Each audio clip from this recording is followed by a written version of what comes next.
बस अपने आप से सिर्फ एक सवाल पूछना है, अपने मन से एक सवाल पूछना है इस वीडियो के बाद 2 मिनट आराम से सोचना अपने दिल से और दिमाग से कि क्या तुमने टूट के मेहनत करी है, क्या तुमने इस तरीके से मेहनत की है कि तुम्हें बहुत कुछ अचीव हो सकता है। क्या ऐसा हुआ है कभी कि रात को नींद आ रही है और आपको सोने का मन नहीं कर रहा, और सोने का मन क्यों नहीं कर रहा, क्योंकि फिक्र है कि तुम्हें पढ़ना है, तुम्हें नौकरी चाहिए, नौकरी चाहिए। कभी भी दोस्तों ने, रिश्तेदारों ने और घर वालों ने सबने मिलकर तुम्हें प्रेशर डाला है, गुस्सा दिलाया कि तेरे बस की कुछ नहीं है, तो कुछ नहीं कर पाएगा, तो कभी गुस्सा आया। गुस्से में इतनी पावर होती है ना, अभी इसका मतलब तुम्हें नहीं पता चल पा रहा। जब तक तुम पागल नहीं बनोगे ना, गुस्सा जब तक नहीं आएगा, जब तक तुम कुछ नहीं कर पाओगे। गुस्से में इतनी ज्यादा पावर है, इसका एग्जाम्पल मैं तुम्हें 2 मूवी के थ्रू समझाना चाहूंगा, और वो मूवी सबने देखी होंगी जो भी गवर्नमेंट जॉब की तैयारी कर रहा है उसको समझाना चाहूंगा। इधर देखिए, ये एक मूवी है भाग मिल्खा भाग, सबने देखी है मोस्टली। इसमें एक शॉट ऐसा आता है कि यहाँ पर शेर सिंह राणा जो है भाग मिल्खा भाग में मिल्खा सिंह को बोलता है, वो इंडिया की जो कोट होती है वो पहनने नहीं देता, ठीक है। तो इसको इतना गुस्सा आता है, इतना गुस्सा आता है, जुनून सा हो रहा है कि अब तो इंडिया की कोट पहननी, अब कुछ नहीं मतलब किसी से भी, ठीक है। ऐसा पागलपन हो जाता है कि ये बिल्कुल जूनियर होता है और यहाँ पर ये शेर सिंह राणा सीनियर होता है, बिल्कुल इंडिया का सबसे बेस्ट प्लेयर होता है, उसके बाद भी इसको पीछे कर देता है। पैर में चोट लग रही होती है मगर कुछ पता ही नहीं है जी, सिर्फ और सिर्फ जो है अपने गोल को हासिल करना है। गुस्से में इतनी ताकत है कि अगर उसको आप डायरेक्शन दे दोगे, जितना भी आपको लोग बोलते हैं ना भाई, उसको डायरेक्शन दोगे, पढ़ाई करो और इस तरीके से पढ़ाई स्टार्ट करो कि आपको नौकरी लेके छोड़नी है। इसी वीडियो में आपको सोल्यूशन भी समझाऊंगा कि किस तरीके से आपको पढ़ाई करनी है। सेकंड एग्जांपल मैं देना चाहूंगा सुल्तान मूवी का। होता क्या है, सलमान खान को कुछ पता ही नहीं होता, सुल्तान मूवी में अपने मजे ले रहा होता है, ठीक है। यहाँ पे जब उसकी बेइज्जती होती है तब उसको रियलाइज होता है कि उसको जिंदगी में कुछ करना चाहिए। जब गुस्सा आता है ना, इस तरीके से गुस्सा जुनून सवार हो जाता है कि उसके बाद उसे कुछ नहीं दिखता, उसके बाद तो उसे यह है कि बस अपने आप को प्रूव करना है, उसे मतलब नहीं है दुनिया से किसी भी, ठीक है। तो इतना गुस्सा आता है कि फिर उसके बाद तो आपको पता है सब आगे क्या होता है, वो किस तरीके से लोगों को हराता चलाता है। एक बात आप याद रखना कि इसमें इतना अच्छा डायलॉग बोला है कि तुम्हें कोई नहीं हरा सकता, ठीक है। अगर आपने खुद से ही हार मान ली तो फिर आपको कुछ नहीं कर सकता। अगर आपने खुद से सोच लिया कि मुझे कोई नहीं हरा सकता मेरे अलावा, ठीक है, तो ये बात आप याद रखेंगे। और बहुत बड़ी बात है, जो लोग तुम्हारी बेइज्जती करते हैं ना,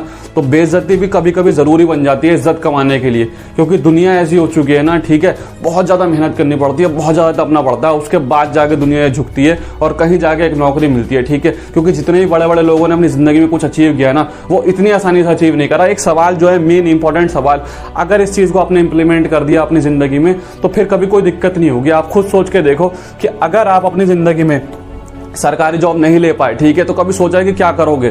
कभी भी कुछ सोचा है कि क्या करने वाले हो आगे चल के, ठीक है। प्राइवेट जॉब करोगे या फिर अपना काम करोगे, कुछ सोचा है कभी इससे रिलेटेड? कभी सोचना कितनी टेंशन होगी फिर। अगर आप प्राइवेट जॉब भी करते हो तो आपको 8 से 9 घंटे वहां पे जॉब करनी पड़ेगी, ठीक है। ना उसमें मोबाइल देखने देगा, ना कोई वीडियो देखने दे पड़ेगा, कुछ भी नहीं करने देगा वो प्राइवेट जॉब में, ठीक है आपको। और पूरी काम करवाएगा, मेहनत, चलो ठीक है, मेहनत तो कर लेंगे, काम भी कर लेंगे, मोबाइल भी छोड़ देंगे, मगर फायदा क्या है जब उस जॉब को मिले आपको जो आपका मन ही नहीं है, जिस चीज को मन आपका सरकारी जॉब में, और आपको करनी पड़े प्राइवेट जॉब। क्यों? क्योंकि अपने पढ़ाई नहीं की थी अच्छी तरीके से। तो आप मेरी बात को समझो, आप आज ही से, बल्कि अभी से इस वीडियो के बाद एक बात को कान खोल के समझ लो कि आपकी एक प्राइवेट जॉब लग चुकी है। और वो प्राइवेट जॉब क्या है कि आपको 9 घंटे पढ़ना है, बस चाहे कुछ हो जाए, मन करे ना करे, बिल्कुल पढ़ना है तो पढ़ना है, टूट के मेहनत करनी है, बिल्कुल जी तोड़ के। और इसकी सैलरी कब मिलेगी? इसकी सैलरी मिलेगी आपको 1 साल बाद ज्वाइनिंग के रूप में। दिन में 24 घंटे हैं जितना मैक्सिमम पढ़ना है, मगर कम से कम आपको जितनी प्राइवेट जॉब होती है उस जॉब के मुकाबले तो आपको 9 घंटे इसको देने ही पड़ेंगे, किसी भी कीमत पे देने पड़ेंगे, क्योंकि इसके बिना कुछ काम नहीं चलेगा। क्योंकि दूसरा बंदा भी इतना पढ़ रहा है, ठीक है, डिसिप्लिन सबसे ज्यादा जरूरी होता है। अगर सामने वाला बंदा भी 8 घंटे पढ़ रहा है, आप भी 8 घंटे पढ़ रहे हो, दोनों का आईक्यू लेवल सेम है, तो फायदा क्या हुआ? आपको अगर उस बंदे से आगे निकलना है तो आपको उससे ज्यादा घंटे देने पड़ेंगे, पढ़ना पड़ेगा, ज्यादा आउटपुट भी लाना पड़ेगा, तभी जाके कुछ होगा, ठीक है। तो इस चीज को दिमाग में डाल लेना कि कभी भी मोबाइल चलाने का मन करे, मूवी देखने का मन करे, किसी चीज को देखने का मन करे, ये सोच लो भाई मैं जॉब पे हूं, अपनी काम पे हूं, मैं कुछ नहीं कर सकता, मुझे इस चीज की सैलरी मिलेगी 1 साल बाद, 1.5 साल बाद, जब भी इसकी ज्वाइनिंग आएगी, ज्वाइनिंग के रूप में मिलेगी। कम से कम जॉब तो वो करूंगा जिसमें मेरा मन है। अगर मैं सरकारी नौकरी चाहता हूं तो सरकारी जॉब मुझे मिलके रहेगी, ठीक है। ये नहीं सोचना है बिल्कुल कि किसी और में चले जाएंगे।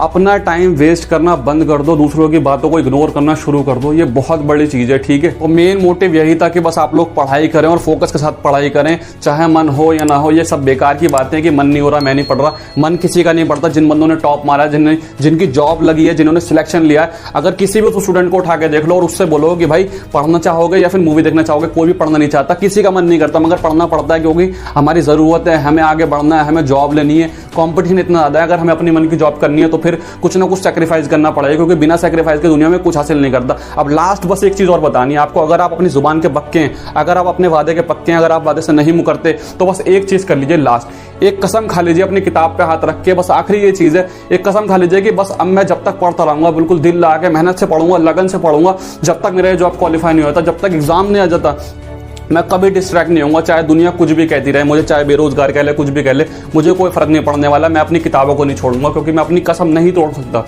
एक कसम खाइए कि मुझे आज से 9 घंटे 10 घंटे जो भी आपके पास टाइम है, कुछ लोग जॉब करते होंगे मगर जो जॉब नहीं कर रहे, उन लोगों के लिए अपने पूरा का पूरा फोकस उठा कर डाल दीजिए।